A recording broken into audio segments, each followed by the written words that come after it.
ರಾಜ್ಯದಲ್ಲಿ ಅನಿವಾಸಿ ಭಾರತೀಯ ಇಲಾಖೆ ಸ್ಥಾಪನೆ.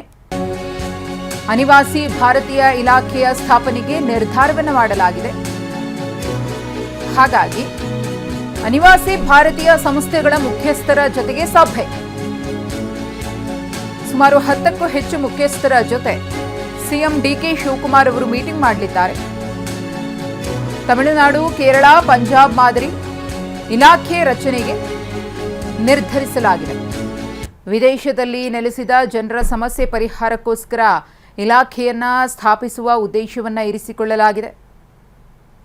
ಪ್ರಮುಖವಾಗಿ ಬಂಡವಾಳ ಕ್ರೋಢೀಕರಣ, ಸ್ಕಿಲ್ ಡೆವಲಪ್ಮೆಂಟ್, ಉದ್ಯೋಗ, ವ್ಯಾಪಾರ, ಆರೋಗ್ಯ ವಿಷಯಗಳಿಗೆ ಪ್ರತ್ಯೇಕ ವಿಭಾಗ, ಅನಿವಾಸಿ ಭಾರತೀಯರಿಗೆ ಚಿಕಿತ್ಸೆ, ಮೃತಪಟ್ಟ ವೇಳೆ ಇಲಾಖೆ ನೆರವು ನೀಡೋದು, ವಿದೇಶದಲ್ಲಿ ಕಾನೂನು ಸಮಸ್ಯೆ ಎದುರಾದರೆ ಅಂಥವರಿಗೆ ನೆರವನ್ನು ಕೊಡೋದಕ್ಕೆ ತೀರ್ಮಾನ, ಪಾಸ್ಪೋರ್ಟ್ ಹಾಗೂ ಅನಿವಾಸಿ ಭಾರತೀಯರು ದೂರು ನೀಡಿದರೆ ಅದು ಸಲೀಸಾಗಿ ಸಮಸ್ಯೆಗೆ ಪರಿಹಾರವನ್ನು ಕಲ್ಪಿಸಿಕೊಡುವ ನಿಟ್ಟಿನಲ್ಲಿ ಕ್ರಮಗಳನ್ನು ತೆಗೆದುಕೊಳ್ಳೋದಕ್ಕೆ ಈಸಿ ಆಗುತ್ತೆ ಅನ್ನೋದು.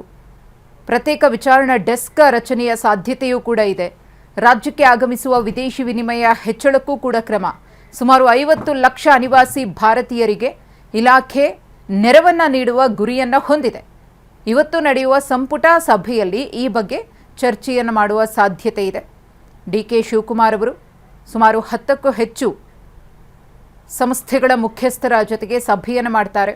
ಅದರ ಉದ್ದೇಶ ಸಾಧಕ ಬಾಧಕಗಳ ಕುರಿತು ಚರ್ಚೆಯನ್ನ ಮಾಡಲಿದ್ದಾರೆ. ಅದೇ ಅನಿವಾಸಿ ಕನ್ನಡಿಗರು ನಮ್ಮ ಹೊರ ದೇಶದಲ್ಲಿ ಏನಿದ್ದಾರೆ ಅವರು ಆಲ್ಮೋಸ್ಟ್ 18 ಲಕ್ಷದ ಮೇಲೆ ಜನ ಇದ್ದಾರೆ. ಸೊ ಅದರೊಳಗೆ ನಮ್ಮ ಕರ್ನಾಟಕದ ಕನ್ನಡಿಗರು ಜಾಸ್ತಿ ಇರೋದು ಗಲ್ಫ್ ರಾಷ್ಟ್ರಗಳಲ್ಲಿ, ಮತ್ತು ಪಾಶ್ಚಾತ್ಯ ರಾಷ್ಟ್ರಗಳಲ್ಲಿರೋ ಕನ್ನಡಿಗರು ಏನಿದ್ರು ಸ್ಟೂಡೆಂಟ್ಸು, ಪ್ರೊಫೆಷ್ನಲ್ಸು ಮತ್ತು ಜಾಸ್ತಿ CEOಸು ಆ ಥರ ಕ್ಯಾಟಗರಿಲಿ ಇರ್ತಾರೆ.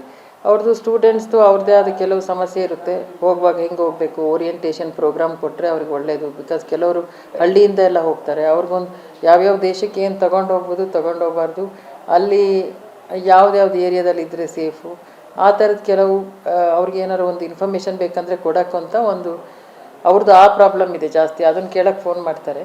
ಮತ್ತು ಬೇರೆ ಒಂದೊಂದ್ಸತಿ ಸ್ಟೂಡೆಂಟ್ಸ್ ವೀಸಾಸ್ ಡಿಲೇ ಆಗ್ತವೆ, ಅದಕ್ಕೊಂದು ಮೆಸೇಜ್ ಮಾಡ್ತೀರಾ ಮೇಡಮ್, ಹೆಲ್ಪ್ ಮಾಡ್ತೀರಾ ಅಂತ. ಬಟ್ ಪ್ರೊಫೆಷ್ನಲ್ಸ್ ಏನಿದ್ದಾರೆ ಅವ್ರದ್ದು ಬೇರೆ ರೀತಿ ಪ್ರಾಬ್ಲಮ್ಸ್ ಇರುತ್ತೆ. ಅದು ಅವ್ರದ್ದು ವೀಸಾ ಇಶ್ಯೂಸು ಅದು ಇದು ಒಂಥರ ಮೈನರ್ ಪ್ರಾಬ್ಲಮ್ಸ್, ಅವ್ರದ್ದೆಲ್ಲ ಮೇಜರ್ ಪ್ರಾಬ್ಲಮ್ ಇರಲ್ಲ. ಮತ್ತು CEOಸು ಅಂಥವ್ರು ಅಲ್ಲೇ ಸೆಟ್ಲಾಗಿ ಅಲ್ಲಿ ಸಿಟಿಸನ್ಶಿಪ್ ತೊಗೊಂಡಿರ್ತಾರೆ.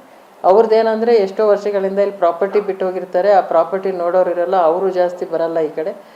ಡಿಸ್ಟೆನ್ಸ್ ಜಾಸ್ತಿ ಇರೋದ್ರಿಂದ ಈಗ ಅಮೇರಿಕಾ, UK, ಯುರೋಪ್ನವ್ರು ಜಾಸ್ತಿ ಇಲ್ಲಿ ಬರಲ್ಲ. ಸೊ ಅವ್ರದ್ದು ಪ್ರಾಪರ್ಟಿನ ಯಾರಿಗೋ ಪವರ್ ಆಫ್ ಅಟಾರ್ನಿ ಕೊಟ್ಟಿರ್ತಾರೆ, ಅವರೇ ಸೇಲ್ ಮಾಡಿಬಿಟ್ಟಿರ್ತಾರೆ.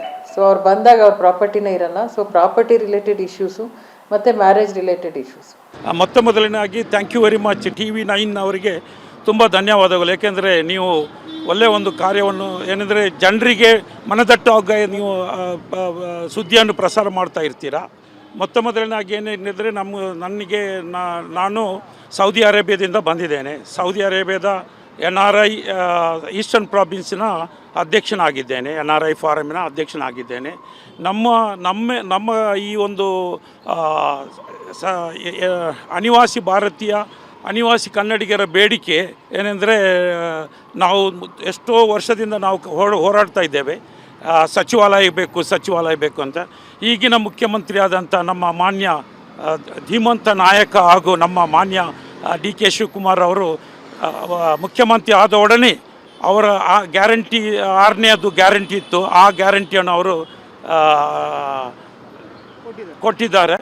ಅವರ ವಾಗ್ದಾನ ಮಾಡಿದ ಹಾಗೆ ಕೊಟ್ಟಿದ್ದಾರೆ. ಇದರಲ್ಲಿ ಲಾಭ ಏನೆಂದರೆ ಕೇರಳದಲ್ಲಿ ನೋಡಿ ಎಷ್ಟೋ ವರ್ಷದಿಂದ ನೋಡ್ಕ ಹೇಳಿ ಅವರೊಂದು ಸಪರೇಟ್ ಸಚಿವಾಲಯ ಮಾಡಿದ್ದಾರೆ. ಅದರಲ್ಲಿ ನಮ್ಮ NRIಗೆ, ನಮ್ಮ ಅನಿವಾಸಿ ಭಾರತೀಯರಿಗೆ ತುಂಬ ಅದರಲ್ಲಿ ಬೇಕಾದ ಕಷ್ಟ ನಷ್ಟದಲ್ಲಿದ್ದವರಿಗೂ, ಉದ್ಯೋಗದಲ್ಲಿದ್ದವರಿಗೂ ಮತ್ತು ಬಿಸ್ನೆಸ್ದಲ್ಲಿದ್ದವರಿಗೂ ಎಲ್ಲರಿಗೂ ಒಂದು ಉಪಯೋಗವಾಗ ಅಂತ ಮಾಡ್ತಾಯಿದ್ದಾರೆ. ಪಂಜಾಬಿನಲ್ಲಿ ಸಹ ಇದೆ ಹಾಗೂ ಇದು ಕೇರಳದಲ್ಲಿ ಸಹ ಇದೆ. ಅದು ನಾವು ಕರ್ನಾಟಕದಲ್ಲಿ ಏಕೆಂದರೆ ಇದರಲ್ಲಿ ಒಂದು ಉದ್ಯೋಗ ಸೃಷ್ಟಿ ಆಗ್ತದೆ, ಸ್ಮಾಲ್ ಸ್ಕೇಲ್ ಇಂಡಸ್ಟ್ರಿ ಡೆವಲಪ್ಮೆಂಟ್ ಆಗ್ತದೆ. ಕರ್ನಾಟಕಕ್ಕಾಗಿ ನಾವು ಒಳ್ಳೆಯ ಒಂದು ಉದ್ಯೋಗಸ್ಥರು ಏನಂದರೆ ಬಿಸ್ನೆಸ್ ಮ್ಯಾನ್ಗಳು, ನಂಬರ್ 1 ಬಿಸ್ನೆಸ್ಗಳು ಬಂದು ಮೊದಲನೇದಾಗಿ. ಇನ್ನು ಸಿಎಂ ಜನಸ್ಪಂದನ ಮತ್ತು ಜನಹಿತ ಆಡಳಿತ ಇಲಾಖೆ ಸ್ಥಾಪನೆ. ಸಿಎಂ ಕಚೇರಿಯಿಂದ ಈ ಆಡಳಿತದ ಬಗ್ಗೆ ಪ್ರಾಮಾಣಿಕ ಪ್ರಯತ್ನ. ಈಗಿನ ಹೊಸ ತಂತ್ರಜ್ಞಾನವನ್ನ ಬಳಸಿ ಮನೆ ಬಾಗಿಲಿಗೆ ಸೌಲಭ್ಯವನ್ನ ಕಲ್ಪಿಸುವ ಉದ್ದೇಶ. ಆಡಳಿತ ಸರ್ಕಾರ ಮನೆ ಬಾಗಿಲಿಗೆ ತೆಗೆದುಕೊಂಡು ಹೋಗಬಹುದು. ಗೃಹ ಸಚಿವ ಪ್ರಿಯಾಂಕ್ ಖರ್ಗೆ ಅವರು ಈ ಬಗ್ಗೆ ಮಾತನಾಡಿದ್ದಾರೆ. ಸಿಎಂ ಭೇಟಿಗೆ ಜನ ಬೆಂಗಳೂರಿಗೆ ಬರುವ ಅಗತ್ಯ ಇದೆಯಾ? ಸರ್ಕಾರದಿಂದ ಪರಿಹಾರ ಕಂಡುಕೊಳ್ಳುವ ನಿಟ್ಟಿನಲ್ಲಿ ಈ ಪ್ರಯತ್ನ ಅಂತ ಹೇಳಿದ್ದಾರೆ ಪ್ರಿಯಾಂಕ್ ಖರ್ಗೆ. ಎರಡು ಹೊಸ ಇಲಾಖೆಗಳನ್ನು ಸೃಷ್ಟಿ ಮಾಡಬೇಕು ಅನ್ನುವಂಥ ಸರ್ಕಾರದಲ್ಲಿ ಯೋಚನೆ ಇರುವಂಥದ್ದು. ನೋಡಿ, ಕ್ಯಾಬಿನೆಟ್ಗೆ ಬರಲಿ ಪ್ರಸ್ತಾವನೆಗಳು, ಚರ್ಚೆ ಆಗಲಿ. ಅದಾದಮೇಲೆ ಏನು ತೀರ್ಮಾನ ಕ್ಯಾಬಿನೆಟ್ ತಗೋತಾರೆ ಅಥವಾ ಮುಖ್ಯಮಂತ್ರಿಗಳ ಏನು ಒಂದು ಸಂಕಲ್ಪ ಇದೆ ಅದನ್ನು ಚರ್ಚೆ ಮಾಡ್ತೀವಿ. ಅದು ಏನಾದರೂ ನಮ್ಮ ರಾಜ್ಯಕ್ಕೆ ವಿನೂತನವಾಗಿ ಒಳ್ಳೇದಾಗಂಗಿದ್ರೆ ಅದು ಮಾಡಬೇಕಲ್ಲ. ಕ್ಯಾಬಿನೆಟ್ ಇದೆ, ಎರಡು ಹೊಸ ಇಲಾಖೆಗಳನ್ನು ಸೃಷ್ಟಿ ಮಾಡಬೇಕು ಅನ್ನುವಂಥ ಸರ್ಕಾರದಲ್ಲಿ ಯೋಚನೆ ಇರುವಂಥದ್ದು. ನೋಡಿ, ಕ್ಯಾಬಿನೆಟ್ಗೆ ಬರಲಿ ಪ್ರಸ್ತಾವನೆಗಳು, ಚರ್ಚೆ ಆಗಲಿ. ಅದಾದಮೇಲೆ ಏನು ತೀರ್ಮಾನ ಕ್ಯಾಬಿನೆಟ್ ತಗೋತಾರೆ ಅಥವಾ ಮುಖ್ಯಮಂತ್ರಿಗಳ ಏನು ಒಂದು ಸಂಕಲ್ಪ ಇದೆ ಅದನ್ನು ಚರ್ಚೆ ಮಾಡ್ತೀವಿ. ಅದು